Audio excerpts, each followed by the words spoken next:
Good evening, everybody, and welcome back to the Fallout Bar after night 9 of the 2026 Premier League from the greatest venue on the calendar. It was, of course, the MEN Arena in Manchester. Yes, I'm still calling it that. That is its name. It will always be its name, no matter what you want to rebrand it as. Joined alongside me, we have got, becoming very much regulars on the Fallout Bar now, Dave Connolly and Dan as well. How are we getting on, chaps? Good. Yeah, what a man. A lot to talk about tonight. That was a ton of fun, and I think the maybe best performance overall on a night that we've seen all season lasted maybe 1 week. So yeah, that pretty much is it. I was sat here. I nearly messaged you halfway through, saying that that best nightly average might be gone pretty quickly. We're gonna have to crunch some numbers, but yeah, that might have already been beaten. So, yeah, how are you getting on, Dan? Yeah, good. It felt like every 5 minutes there was a new talking point, and I almost had to remind myself of what the first match was before we got live. So we'll have to cast our minds back a bit. Yeah, it does feel a long time ago, that one now, after everything that has gone on tonight. I'm sure there'll be plenty of talk in the chat room as well. We will come to you as and when as we go along. But yeah, we will start off with that earliest game of the night, and it feels like, say, a very long time ago. Seeing as you've just refreshed yourself on it, Dan, I'm going to come straight back to you on it then. So we started off with Michael Van Gerwen taking on Stephen Bunting in this one. And I have no idea what we predicted last week. I can't remember, Dave, to be honest with you. But I don't think that there would have been much in the way of this comprehensive manner of win for Stephen Bunting if Michael Van Gerwen was going to put up the numbers that he did. Yeah, honestly, looking back, I can't believe that they were that far apart in average. It didn't feel like it watching it, at least in my opinion. But yeah, I think I did have Bunting because I was kind of like gassing him up a little bit last week, and I don't know. I thought he looked really good. The 96 is what it is. Maybe his I think it was kind of an inverse of what we've seen with him, where the scoring is usually there for him and then the finishing is not. This was a little bit of the opposite, and that's kind of how you get the lower average winning out here. But yeah, I mean, credit to him, and he's suddenly, I don't want to get big picture too early for us here, but suddenly looking like a bit of a contender in this, like, probably one spot left. I know we were considering him as a bit of an outsider, as someone who could maybe get in the mix and maybe, sneak into the playoffs. I mean, pretty good performance, and he picked up his 2 points, so credit to him. Yeah, Dave's trying to backtrack a little bit there on his prediction. He only said in the chat earlier on that Stephen Bunting is right back in this race for the top 4 now, and then he promptly lost the next 3 legs on the bounce from 5-0 up. So there was got a little hairy. Yeah, the old curse nearly worked. Yeah, I think it was just the outer ring, really. It was the difference, wasn't it, Dan? Yeah, Bunting, it was a bit like blink and you'll miss it. All of a sudden, it was 5-0, and Bunting was playing pretty good. As I say, I agree with David. You don't feel like there was an average of almost 10 between them, but he just seemed to get there. And then in typical Bunting fashion, there was a little bit of a wobble towards the end, getting over the line. I think in that last leg, there was a big moment where Michael had the chance to punish and he only got a 26, and fair play to Bunting, he recovered it, the 180, and that kind of just took the stuffing out of him. But yeah, Bunting sneaking into a little bit of a conversation, maybe picking up a couple of quarterfinals wins here and there. Yes, he might just be in there and making some of us look rather silly that said that he shouldn't have been in there at the start of the year. But we do always see that there's always someone that performs and finds a way. And in most of his losses, he's not played particularly badly either, to be fair to him. Second game of the night, someone who certainly isn't playing particularly badly at the moment is Gerwen Price. Gerwen Price loves Manchester. Like, 9 daughters the last 2 years. Didn't get one tonight, so he's shite. But no, the performance is on a ridiculous level tonight, and started off with his worst performance of the night, a 6-2 win over the world number 2, Luke Humphries, with a 104.46 average. Dan, ridiculous, wasn't it? Yeah, I think Gerwen is firmly putting his stamp on being the number 2 player in the world right now. And if only he didn't have that bizarre record against the world number 1, you could maybe even make a different argument. But until he beats him, you certainly can't. But he's the only man that he's lost to since week 4. He was just ridiculous tonight. He was like a man possessed. I almost feel robbed we didn't get to see Price Littler tonight, because we don't know if it would have been the same. But when he's playing like that, that's the type of match you want to see. But yeah, Humphries got off lightly, having a 104 average still against him, and it's a bit of trouble for Luke at the moment. He seems to be getting drawn against people that play very well, but there's starting to be maybe a little bit of doubt whether he'll make that top 4, which I don't think there would have been at the start of the year. No, I think we were all pretty certain that he would definitely be in there. And obviously we had the wobble at the start for both him and Littler, where we're going, neither of them are in the top 4. What's going on here? But Littler's obviously since kicked on and got himself up to the top of the table. But Humphries, he's still down there. He's only 2 points away from the top 4. It's not a disaster by any means, but it does need to start turning around pretty soon, Dave. Yeah, I think the concern is also when you saw Littler at the beginning of the year, or the beginning of the Premier League season, he didn't really look that concerned or upset or bothered by it. And he kicks on, he wins a bunch of nights, starts looking great, like he's fine. Humphries, the body language is starting to get concerning. Like he's never been one of those players. Hang on, you're not trying to tell us that he's got no aura, are you?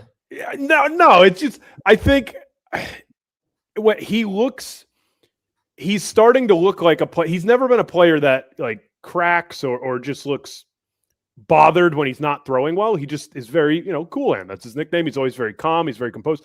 And he's starting to get really fed up really quickly in matches now. And so that just, I don't know, that concerns me a little bit. And I think before, my panic meter on him was probably like a 2 or a 3, probably closer to a 4 or 5. Obviously, I think if any of us got like even money on him to make the playoff, we would still back him at this point. Absolutely, rip your hand off for that. So we're not gonna go crazy here saying the sky is falling, but I just feel like every week we're waiting, and now it's like, all right, we're approaching night 10, and there's a lot of traffic around him for this last spot. It's not like it's him versus one other guy. It's him versus like 3 or 4 other guys. And if any of them catch fire, suddenly he's really in trouble. So yeah, stinks to not pick up points here. And even if he didn't feel great, he can at least, put it off as saying that he played a guy who had an all-time night in the Premier League. So yeah, speaking of all-time nights, I'm going to shout out someone in the chat room here. Bob. Apparently, the overall average for the night was 101.82 between all the players,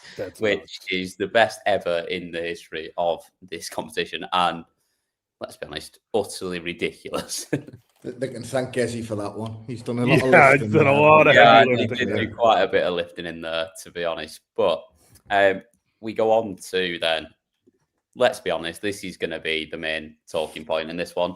It's Matt Edgar getting a bit of stick for his interview on this channel about clickbait, but there's going to be plenty of it around this game tonight. And it was the world number 1 being defeated by Jan van Veen in a cracking match. Let's be honest, it was a good watch. It was sort of back and forth, like not probably the levels that either of them can get to at their best level, but still a really good watch, and drama right up until the end, as we had a little tantrum, we had a little bit of arms thrown around and looks, and the tense little handshake at the end that was barely there.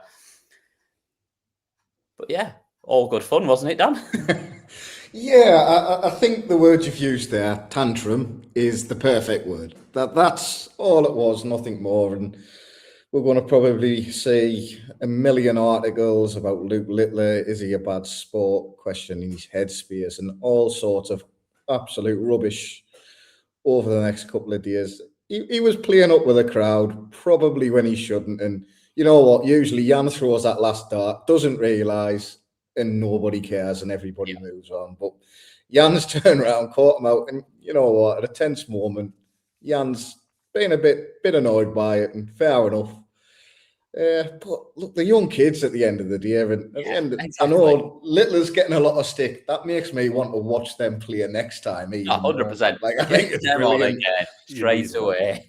I think, the two young lads that playing under the highest of pressures. Littler obviously has a lot of expectation. It being his home crowd. I'm not in any way defending it. He probably shouldn't have done it, but I do think it's one of them things that will get blown out of proportion to be a lot more than it really was. Yeah. Liam says, does Jan usually go that way for 90? I think Littler thought he was taking the piss, saying I can hit door 15 as well. No, I think that was just literally situation. Like 3 darts in hand at 90 trying to for the match. You've got to make sure you give yourself a dart at the ball. I think that's the only reason he's gone 20s there rather than his usual way of going. I think, Dave, if anything, like we all know that Jan's probably one of those likable players in darts as it is anyway. Yeah. He's done himself no disservice tonight. Just every response to it just classy as ever. And yeah, like I say, it just gives a little bit of extra needle next time they play. Yeah, I thought he handled it really well. I'm not going to defend. The more I kind of thought about it, I'm not going to defend, kind of like what Dan said, anything that happened after the Van Veen saw Littler, after he turned around, and everything that happened beyond that, the crying, the doing this, like that, that's ridiculous. The only thing the one that's been caught out, but like the only thing it was genuinely the other way around. Yeah, the only thing I saw that I could maybe play devil's advocate is that Littler wasn't exactly celebrating him missing, more cheering himself and his kind of corner. It looked like he was doing it toward on. Like, all right, I'm getting a shot to hit this. What do you have? He had double 7 left. So yeah, he was. It felt more like he was doing it for himself. Now, all of his reactions afterwards, because like Van Veen gave him a face after seeing it, all of that was ridiculous. That should not have blown up, like Dan said. It probably shouldn't have even been a thing. He was completely out of order on that. I can maybe understand trying to hype himself up, but yeah, doing any sort of thing, especially when you're in Manchester, the whole crowd's on your side. Like it's tough. He handled the rest of it pretty horribly all the way up to his Instagram story. If you haven't gone and seen that yet. So someone else in the chat had just mentioned the Instagram story and the bit that he conveniently blanked out the European title. Who holds that right now? See-through as well. So you could sort of see behind it that he had clearly just wiped it out altogether as well, which I'm all for. And I just love the fact that he shared our post as well, which good. Shout out us. I guess like the last thing I'll say for that. And I'll give him a pass on everything he's done because he did that. If he from that point was like, hey man, like maybe if in the handshake or afterwards, like it reached out to him, it's like, hey, I was trying to hype myself up because I knew I was going to get a chance. It had nothing to do with you. I'm sorry. Like it can't look the wrong way. I think this becomes a lot different. It's a misunderstanding. Everyone's all good. Now he's just like pouring gasoline on the fire, and it's just becoming really ridiculous. And I can't wait to see them play again. So this is pretty awesome. Honestly, it's all good for it. Sometimes we sit here and say, oh, they're all a bit too friendly. They're all fist bumping each other when they took a decent checkout out or whatever. Like, we like a bit of edge and a bit of needle. And like I say, they're young. There's just a bit of fun in it. Like, I don't think he's taking it too seriously. He's not sat there still going mad about it now, I don't imagine. I think he's probably just laughing it off and ready to go again next time. And like I say, it'll be a bit more fun for all of us next time they play. Absolutely. On to the final game of the quarterfinals, and Johnny Clayton just cannot beat Josh Rock, can he? Like 2 weeks in a row now that the Welshman has succumbed to the man who was bottom of the table and pointless until the last 2 weeks, and now back-to-back wins in back-to-back weeks. He's playing as well as he's played all tournament, I'd say, as well up to this point. But again, maybe a couple of missed doubles, but didn't really do much wrong here, did he, Johnny Clayton? It was a weird one because, if you said someone's going to average 108 and lose in this match, that's not Johnny Clayton's MO. He can usually be 400 or 500 and still pick it. And if you said, Clayton's going to play a Rock 2 weeks on the bounce as well and not pick up any points after his incredible record in quarterfinals, you'd have probably got some quite good odds. But it's a tricky one for Johnny because he's obviously had an amazing start, and I'm not suggesting it's panic stations by any stretch, but with Littler not picking up points tonight and everyone else around him, Gezzy's starting to come good, you might feel like the last 2 weeks have been a little bit of a missed opportunity for him. But look, fair play to Rock. Rock was much improved as well. Yeah, I thought Josh Rock was excellent tonight. I think, say, well over 50% on the outer ring was the biggest thing for me with him. Like, the scoring power's always there. He'll always have runs where he'll score well. But he's not taken his opportunities throughout this tournament up to this point. Today, he did, and he was excellent. And good signs for him, Dave, even if it is just his target now is try and get off the bottom of the table by the end of it, because it's unlikely he's going to make the top 4 at this point. But he can make it a comfortable sort of ease into the Premier League in your first year and not actually disgrace yourself and be at a point where you go, you know what, next year there's a good reason to put him in again. Yeah, I think it's about mitigating damage and like avoiding full-on embarrassment at this point. The only time I think you could have a conversation is he's probably got to win one of the next 2 or 3 nights to even. Then he probably just in the conversation. We're like, all right, if he wins another one, he's right up there. So I mean, you christened Stephen Bunting as being right. Yeah, in the he's only 5 points ahead. If Josh Rock wins next week, he's on the same number of points. Yeah, that's fair. That's a very fair point. He looked a lot better tonight. Probably the best. This was probably his best performance of the Premier League season, and that includes the 9-darter in his home country because he looked horrible outside of that leg in the entire match. The one thing I did notice, and I think this is just a bit of regression. Johnny Clayton has faced an average before tonight in the quarterfinals. He'd play 8 quarterfinals before tonight. One time someone averaged higher than 95 against him. That's not going to happen in the Premier League. He was getting a lot of people just not showing up against him. Someone showed up against him tonight. And I just think there's nothing you can do. I mean, the 107 is, it obviously is inflated when Rock played that well, took out some big finishes, but I think you just put your hands up and say, hey, he played really well. Last week was a missed opportunity with them both at 89. That was a hard watch. Like, Clayton played as bad as he could, and that's how he ended up losing. So I think this one, Josh just looked a lot more comfortable. He looked really good. Hopefully he's finding his footing and doesn't kind of become this like walkover in the middle of the quarterfinal every week. I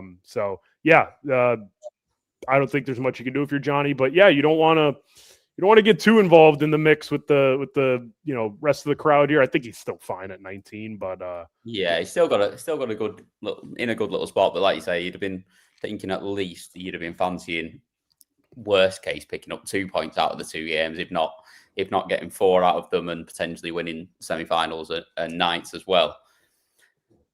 On to the semi-finals then, and we talked about how good he was in his opening game. This game was just utterly special from Gerwen Price. Like, this was as good as it gets. And he finished up with about 113 average, which was courtesy of a couple of not great legs, the last 2, because he was flying up at around 120 nearly before that. I haven't really got anything more to say about it, Dan. It was just mint, wasn't it? You've said it, mate. It was as good as darts gets, really, and it was unfortunate for Bunting, but it was an absolute pleasure to watch. It just felt anything above a ton he was going to take out. He was going to hit at least 2 treble 20s every time he come to the board. Yeah, there's literally no negative you can pick out of the performance. It was lovely. Slowed down a little bit at the end, but he'd already done the damage and blown him away by then. Yeah, he had. It's just one of those nights where just everything looked like it everything behaved. Everything went where he expected it to. Like, the scoring was there, the doubling was there. Tops was his best friend in the world again. Like, when he's at his very best, it always is, Dave. This is good signs, and why we're all sat here every week going, he's got to win a major this year. There's no way he can't. He's playing too well. There's just no way. This was the match, I believe, where he hit the big fish and did the celebration. Yeah. He did, yeah. That was so fun. That was kind of the moment where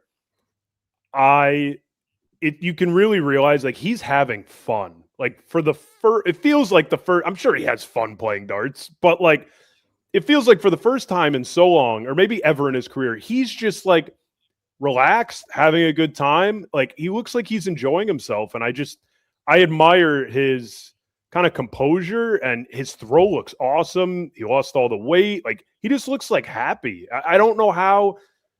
If he, I'll go big picture. I know I always do. If he leaves 2026 and doesn't have a major, like the way he's been playing the first quarter of this year, I don't know. I don't know what to say at that point to him. Like it's if there right now, if there's a major where Littler gets knocked out early, he's the favorite. He is the immediate favorite at that point on, and it's pretty clear.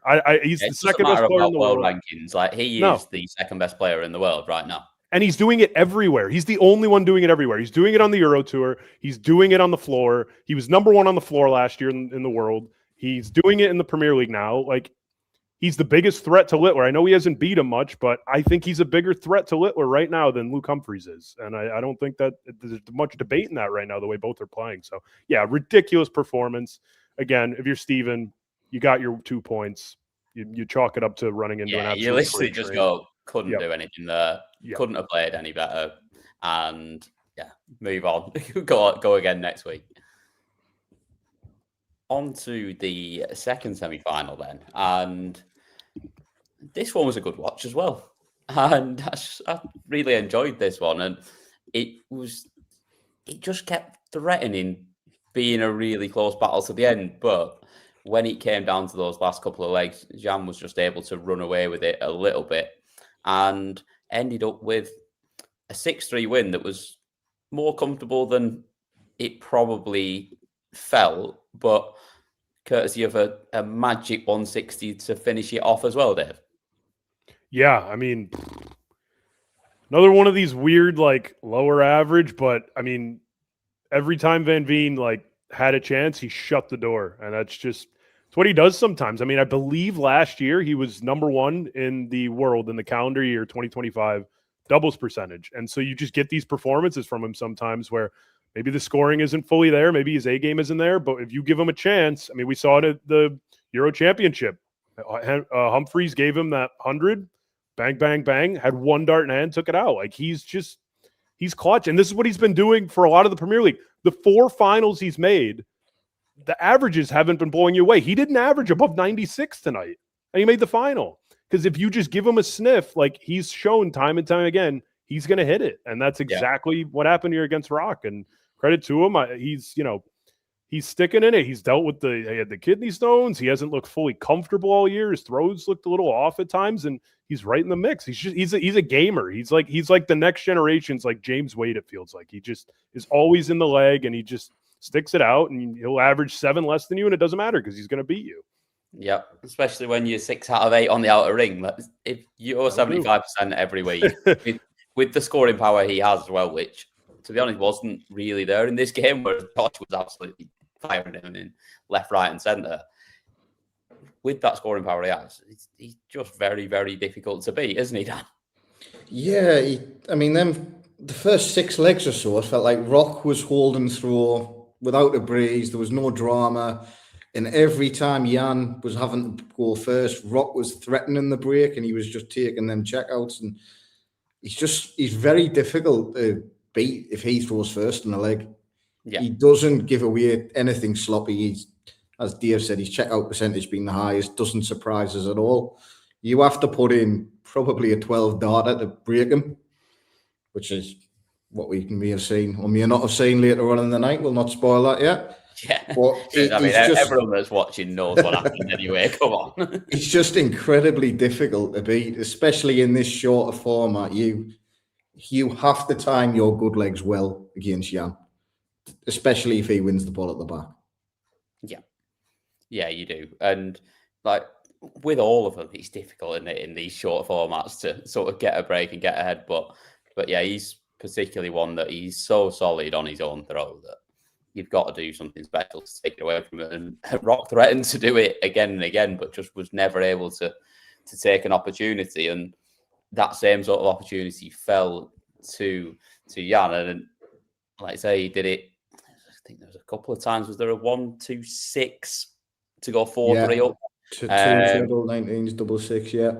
With Rock on a sort of makeable finish at that point as well. And then there was obviously then broke throw with the 80, which again, Rock was right in there with an opportunity, didn't get a dart double off 119. And then the final leg as well, he's misses an opportunity and the 160 goes. It just took every chance that came his way. I mean, fair play to him. I know we talk about age, but it's such a young age to get over that little scrap he had with Littler and come out, and it just didn't affect his game whatsoever. It didn't throw him off. Especially bear in mind that he's not really been able to practice a massive amount. I don't know how much he's been able to practice more this week than last week, but he obviously last week looked like he shouldn't have been anywhere near being on the stage because he clearly wasn't ready. And to come out and play 3 games back to back and played solidly in all of them, but certainly, like you say, with everything else that went on around it, doing interviews in between as well, which we don't get a lot of the time on a Premier League night. It was obviously, just credit to him for being able to stick with it and do all of that. But then he came to the final. And I don't think it mattered what he would have done in this final. I honestly think, I heard Gezi say at the end that he was sort of kind of happy that Jan didn't play his best because he felt like he was off it a bit in the final because he only averaged 106. Like, just sat there and just going, like, I am playing so badly at the moment. Like, I can't throw at all. I'm useless at the moment. And every week I'm like, I'm not playing next week. And then it's like, we've only got 7 and I have to play. And I keep sitting there, and then I hear him say, I felt like I was off it. And I go, will you just fuck off, Gerwen Price? Like, just not having it at all. And if anyone else wants to come in before I just berate him for saying that 106 was shy, then jump in. I mean, the thing is, it was 106, but he was coasting in second gear for probably the last 4 legs as well. He only missed 3. He only missed 3 darts at double again. Like, yeah, I mean, was it 2-1 to 8s in the first 3 legs? Yeah, just silly darts. I mean, he had them on a piece of string. Combination finishing from him tonight, like the big checkouts. I think he had 6 over the night, 7 maybe. It was a lot. It was a lot. There was a 1-3-3 as well, and it wasn't like a checkout, but he threw the first one single 19, and the second one kind of scabbed in. It wasn't looking good. And he had absolutely no right to hit treble 19 with that last dart, and he just floated it over. They were doing exactly what he wanted tonight. He was the darts whisperer. Just whatever he wanted to happen, happened. Yeah, it's 6 he hit tonight. 2 in every game. Just ridiculous consistency over a very short format. Like, he's only played 8 legs in every game, and he hit 2 massive checkouts in each of them, along with the rest of what he did. Yeah. There's not a huge amount to say, is there? Like, let's be honest, it was just brilliant. Like, I just want to see it every week. Like, put the Premier League in Manchester every week and go Price with the best player. I admire how like versatile he is as a player, where he can front run in legs, he can play a lesser opponent, be, you know, the guy with 3 darts at, you know, tops, and the other guy's at, I don't know, a Shanghai finish, and he can take care of business. Or he can kind of follow someone like Littler or maybe Humphries or MVG a few years ago and, you know, have those big finishes where he needs to hit them and he can take them out. Like, he can play both roles. And that's probably why all of his matches are so close, because if his scoring isn't there, his finishing is. If his finishing isn't there, his scoring is. And then he gives himself time. Like, he just is so versatile in how he can win a match. And I mean, this tonight was like, it was just everything. It's like, you know, when you go golfing and everything's working that one time you play that season, like, that's what was happening to him tonight. Like, power scoring was there, finishing was there, setup play, all of it. Every single thing was there, and that's how you end up just having a literal no sweat nightly win in the Premier League. I mean, it was a marvel to watch. Yeah, absolutely was. So let's hear from him, because we have got a clip from him. As always, the hardest working man in darts has already done it and got it clipped up and in the back end for us. So let's hear from Gerwen Price after his victory on night 9 in Manchester. Yeah, but you know, things like this happen in darts. I'm sure in a couple of weeks it'll be done and dusted, gone, and we'll move on. But yeah, I've been in that situation. But you know, that's the part and parcel of darts. Emotions, right eye is, you know, emotions are up and down. It's a roller coaster, and people get hyped up, but yeah, it is what it is. But if you didn't have that reaction, and you know, sometimes you need to be a bit peed off and get those reactions. Otherwise, what's the point? You know, do you not want to win that much? And you don't get them reactions. Yeah, you probably regret some of the things you do or the reactions you have, and you think about it tomorrow. But you know, if you're not up for it in the game, and yeah, sometimes that happens. And I don't think there's anything wrong with it. I've been there. You know, the backlash off it. Probably Luke will have a little bit of it, but a couple of weeks down the line he'll be gone. But well, what can I say? I'm not in that position, which I'm happy. I mean, that's not really the clip I thought we were going to get from Going Price. I love hearing his thoughts on it. Yeah, I genuinely, 100% for it. But I thought we were going to be getting like, why are you so ridiculously good tonight? And we got his take on it. I like how he just drops in there like, I've been there in the past. Yeah, just a little bit. Thanks for reminding me. Not only is he averaging 108, he's also trying to achieve world peace tonight in his interviews as well. So he's just having one of them nights. Yeah. Oh my God. I mean, he did miss out on a massive opportunity though at the end. I feel when he's talking about it, and there'll be these headlines, there'll be a bit of backlash, and he didn't say there'll all be next week's chip paper. Like, surely he's got to get that in there. It's pure opportunity of being able to drop something about the chippy in there. But maybe he needs a little bit of marketing training going forward. He'll do all right. It's Good Friday tomorrow, mate. I'm sure he'll be fine. Yeah, holy cow. That's a good point. That's a really good point. Stops all around the land. Right.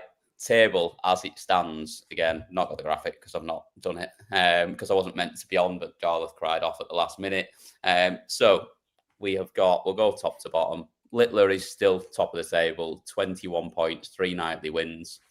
Going Price now up to second, 2 nightly wins, 19 points, exactly the same as Johnny Clayton in third. So I assume he's ahead on some sort of leg difference because they've won the same number of matches as well. So not sure why he's ahead of him without digging into it, but I'm guessing that's the reason. Fourth is Michael van Gerwen, who, despite picking up no points tonight, sticks in that fourth spot. 1 night win, 13 points. In fifth, it's Jan van Veen now making the final, jumps him up there. 1 point away from the top 4 now. No nightly wins, but 12 points on the board. Luke Humphries just below him again, no night wins in 6th with 11 points. Stephen Bunting in the hunt for the top 4, as christened by Dave Connolly, is on 9 points with 1 night win in 7th. And Josh Rock now doubles his points tally and gets up to 4 points in 8th. So with that out of the way, it's time for everyone to get involved. Have you got something to say there, Dan, before we go? No, it's just that top 3. I know I put a little bit of doubt on Clayton earlier, but that top 3 is feeling quite safe, and we've got quite a big really good run in. Like 1 nightly win's going to completely throw this out. I think the next one to win, who's not in the top 3, goes into the driving seat for it. Battle. Wayne Martle said after it was all said and done, they talked about the table for a few seconds, and I think we were all kind of thinking he's like, it's 1 spot left. Like the way the other 3 are playing and how many points they're on, it's 1 spot left. Whether you think there are 3 or 4 or 5 guys for that 1 spot, even, I think it's still too early to call anyone out. It feels like 3. I make a case for 4. I will, I guess, hear you if you say 5, but that's a little pie in the sky. Yeah, well, you never know. Never know what might happen next week. You might win 2 weeks on the bounce and all of a sudden be in 4th. He's trending. He looked good. He looked all right today. He looked pretty good. He won another match. So it is what we want to see. Like, imagine it just comes down to the final night and there's 5 people still in contention for that last spot. And it's like back and forward on legs still. Yeah, beautiful. You just want the drama, don't you? Yeah, like they all finish level and then have to have a 9-dart shootout between them. Everyone throw a dart at the same time. Right. Okay. So while we dream of chaos, as always, we are now time for you to get involved in the chat room. Not that you haven't been getting involved all the way through the show, but even more so as we go on to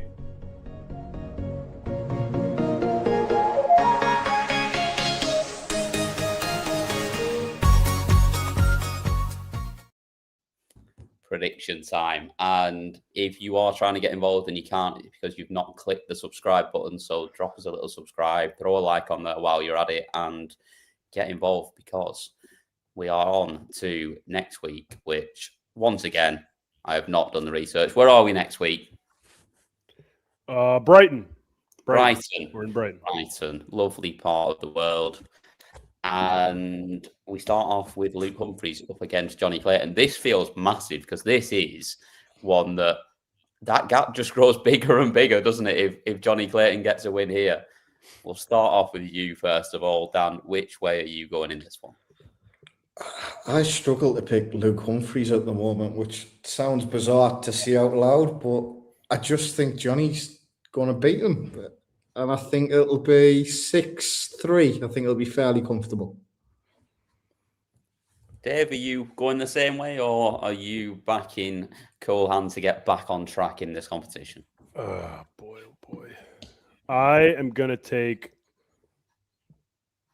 I'm reluctantly going to take Coolhan. I'm going to take him 6-5. I think I don't see how this doesn't go 10 legs. He's real desperate. Johnny's played. I was a little concerned last week because he did not look good, and he looked fine tonight. I think he just ran into a freight train. Luke, it's funny. Like we talk about Luke, like the sky's falling. Like he's still averaging like pretty well. It's just not what we expect from him. So I think that can kind of negate how we feel about him. But I'll take him because I think he's just a little more desperate. I'll take him 6-5. I don't know which way to go with this. I'm trying to look at the head-to-heads in the background and see if I can come up with any sort of logical reason. But Humphries has won the last 2 games, one on the Euro Tour and the last one in the Premier League. But then the 2 Premier League games before that both went the way of Johnny Clayton. So there's not really a lot to go on in this. And I think I'm just with you, Dan. I think that Johnny Clayton's going to nick this, but I think it goes all the way. I think it's 6-5, Johnny Clayton. Gordon agrees. He's got the Ferret 6-5. 6-4, Johnny for Alistair. Bob's got it Humphries 6-4. Clayton 6-4 for Daly. And Paddy's got it 6-3 for Humphries. Second game of the night. And if he is going to get himself back into contention here and get himself to 9 points, the same as Stephen Bunting, and be in with a chance of getting into the quarterfinals, Josh Rock has to go through Gerwen Price in round 1, which is not where you want to be, Dave, but can he do it? Yeah. Remember when I said I'm going to pick the more desperate player last match? I will not be doing that here. I think he can. Look, we can all get enamored after a player's performance like that, like we did with Littler, and then he loses in round 1. So like it's possible. Like I'm not going to say it isn't, and I think Rock's playing well enough, and we've seen his ceiling in the past where he could win this. I'll make it 6-4. I'll give him more legs than I think I would have even a few weeks ago. But I mean, the way Price is playing right now, it's just it's a headspace thing too for me. Like he just seems so content with where he's at, and he's just happy to play darts, and he's picking in spots because he can. I'll take him 6-4. Dan, are you agreeing? Does Gerwen Price love Brighton as much as he loves Manchester? How can you sit here and say that Gerwen Price isn't going to win a quarter-final after what was just witnessed for the last 4.5 hours? There is definitely bias because we have just beat that, but I think Price is the wrong type of player for Rock to have any success against. Rock, even when he plays well, he's still not 100% on the outer ring. I just think Gerwen's going to punish that. So I'm going to say a Price 6-3. I think it'll be close 3-3, and then Price will just run away at the end. Yeah, I think Price wins this as well, and I've got it even wider. I think I'm going to go 6-2, just because he just doesn't seem to like playing a lot of legs. Like he's going to be the most rested player by the end of this tournament, even though he's played more matches than anyone else. He's just not playing a lot of legs at any point. What have we got in chat room? 6-2 looks quite popular, actually. Gordon's got it 6-2, as has Paddy. Ducky Baker's got it 6-3 for Price. He also snuck a late one in of Clayton 6-1 in the first game, but we had moved on at that point, so I didn't throw it up on the screen. 6-0 Price for Alistair. You wouldn't be surprised, to be honest, the way that he's playing. Bob's got it 6-1, and Dave's got it 6-2 as well. So, yeah, convincingly, no one's gone for the outlier and tried to make themselves look like the smartest bloke in the room on this one. Hopefully, clean sweep there for Gerwen Price. Luke Littler against Stephen Bunting is our third quarter-final next week. And I think it's you first on this one. Dan, which way are you going on this one? Is he going to get himself into an argument with Stephen Bunting, or is he... I don't think he would take on the people's champ like that. It would be bad for PR. I think we're going to see a bit of a fire up Luke next week. I think no one agrees with what he did tonight, but I think we saw a pretty fired up one tonight, to be honest. I think that was the problem, if anything. I think he's going to, like, do you know The Last Dance where Michael Jordan would make up problems to, like, motivate himself? I can just see him having that type of mindset next week. So just going full, like, United Liverpool next week, like, to try and drum up some rivalry. I think Luca's going to win 6-2. I don't think Bunting will do a lot wrong, but I think it could be quite a clinical performance. Dave, and because I know the final I want to see as well. Yeah, so. You go the same way, Dave, or are you going a different way? I'll take him. I don't know. I don't know where down the line I became like this Stephen Bunting defender. I think he's playing like pretty. You could make a case right now. He's playing like the fourth best player in the Premier League. Like he's been decent. Maybe Van Veen tonight changes that. I thought I misread what you said for a second. Then I thought you were telling me that Luke Littler was the fourth best player in the Premier League. Yeah. I mean, I guess I'll take him. I don't know. I just the way he loses he's so good. I don't know what I'm saying. I'll just take Littler 6-3 and shut up. I don't know. I'm trying to make something out of tonight because I'm just like, there's no way he can just show up and like play fine. And I'm sure he'll average like 112, and you can clip this and play it back next week. So I'll take him 6-4. I love how you were trying to come up with some rational argument, and then you just gave up and went 6-4. Like, 6-4. Not bothered. Bunting gets rocked next week. That's when I'll plant my flag. Yeah, I think Littler wins this as well. And I think it's just basically Stephen Bunting will play well, like he does most weeks. But he'll just play someone that just plays better. And I think that will just be the case. And I think Littler wins 6-4. I think relatively close. What have we got in the chart? Gordon's got it 6-4. Paddy's got it 6-4 for Bunting. Bunting 6-3 for Daly as well. Bunting 6-5 for Dougie. Yeah, what's going on in here? 6-2 Luke Littler for Alistair. Back in the chat. Bunting 6-3 in the crowd. Yeah, let's everyone stand up. Let's go. Yeah. Tell you what, if it had been in Liverpool next week, there would have been utter chaos. But I'm not sure he'll get the same reception down in Brighton. I don't think there's quite as much tribalism between the United and Liverpool fans down on the South Coast, to be fair. And Bunting 6-5 with some whistling. Yeah, wouldn't be surprised, to be honest. And where are we going next? Michael van Gerwen up against Jan van Veen in the old Dutch clash for the final game of the quarterfinals next week. Dan, which way are you going? I mean, Michael's due a good night. Michael's usually good every 1 in 2 nights, and he's averaged all right.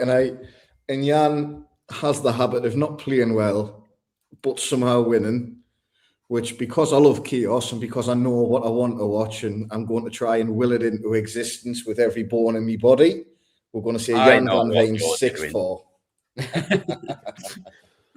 Which way are you going, Dave? The place that Michael is in right now is just like so fascinating to me because he's just this forgotten. I mean, he hasn't won a match.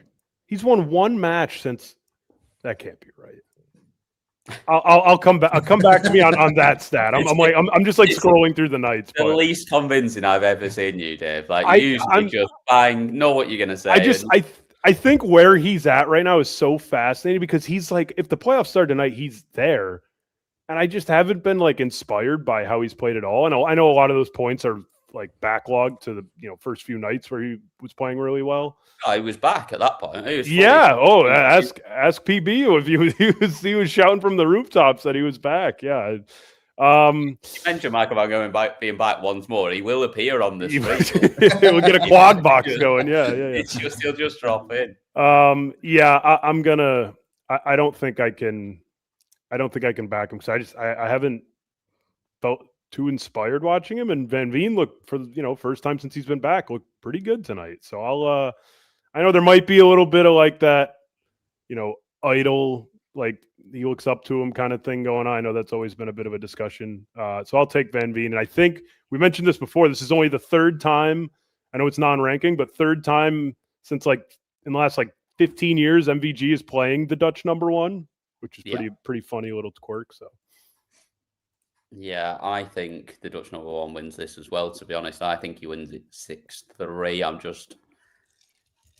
I want to see Van Gerwen back at the very top, and I was one of the ones that's saying he looks like he might be back. He's getting back towards it, and then he's dipped off again. I want to see him back, and I want to see him right at competing week in, week out, but I'm just not seeing enough consistency at the moment. And I think that is one thing that you do get from Jan, is that he will be there and he will consistently put up a good level. So I think he wins. I think he wins 6-3. In the chat, what have we got? Paddy's got it 6-5 for MVG. Ducky's got it Jan 6-4. Gordon's got it Jan 6-5. Bob's got it 6-4 for Jan, as has Dave. And Alistair's got it 6-5. Wants a rematch of tonight. Well, we have all predicted that, I think.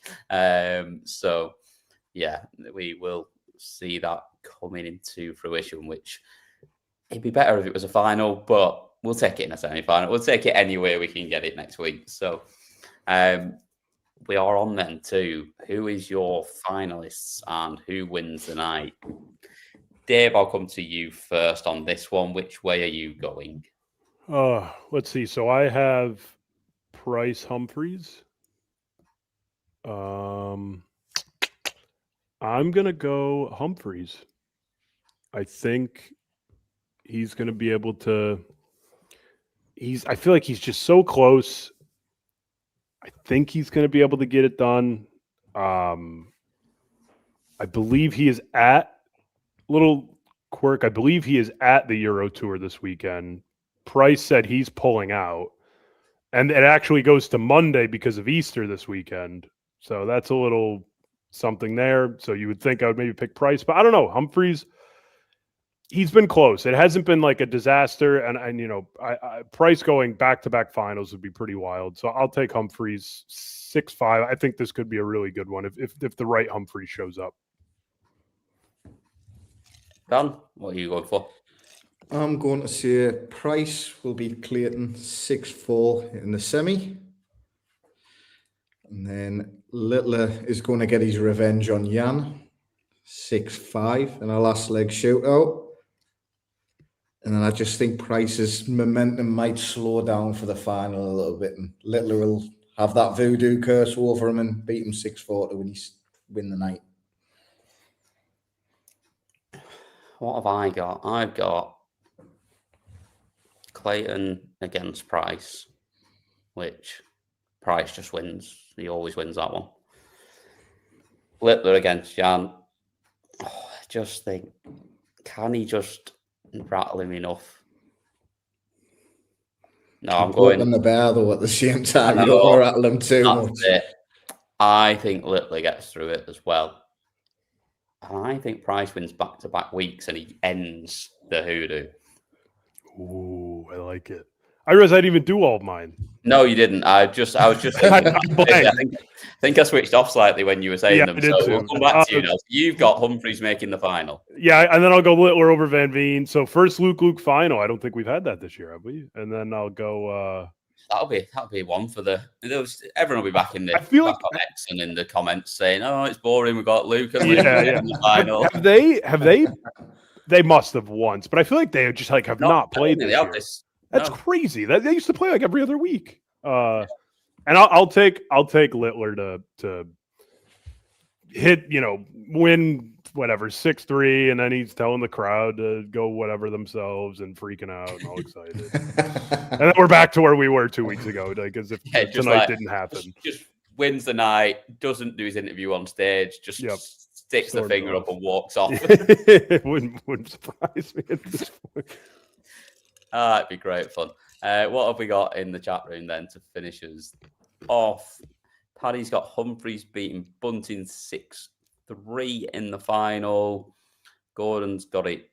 Price beating Johnny. Luke beating Jan Van Veen, and Price beating the. He's gone very similar to me in all predictions tonight as Gordon. So he's clearly a very smart man, knows what he's talking about. Jan beats Price in the final 6-3 for Ducky. Jan beating Humphries in the final 6-4 for Bob. Littler Price final 6-5 to Littler, and both to hit a 9 or here for that. I hope so. Sign me up for that. And Alistair's got it 6-5 for Littler. That's the ending to that one there. I'm fascinated. The one scenario I'll put out is if Littler loses to Van Veen again, and like nothing crazy happened, nothing weird, he just loses. Which he has now shown a few times. Like most of the time he's fine, but sometimes he gets a little upset when he loses. And I would just love to see how he would react if Van Veen just beats him 6-4, 6-3. Like what? Like now what? I don't know. I want that semifinal so bad. I'm just waiting for him to come out with a nuke shirt with the world final scoreline on or something like that, just to try and give a little dig back. That snippet from his Instagram with everything except the Euros on there, or just a shirt that just says the Euros isn't a major. It's one thing if he was doing this with Price or someone who's a little more polarizing. It's he's doing this with maybe the nicest guy on the entire tour. So it just makes him look even worse. I want to see Young come out, just not not even acknowledge him. A full heel turn, just you're good, bro. That's fun. It's chaos and we love it, and that is us done for tonight. So. We will be back next week. It won't be me because I'll be sat watching the Masters. Jonathan, and he's doing it next week, and I will make him do it, whatever excuse he tries to come up with to not be doing it. I will be watching the Masters because it is the greatest thing on television, other than the darts, obviously. But that was night 9 from Manchester, night 10 next week from Brighton. Thank you very much for watching. Thank you for making the show what it is, and we will see you all next week.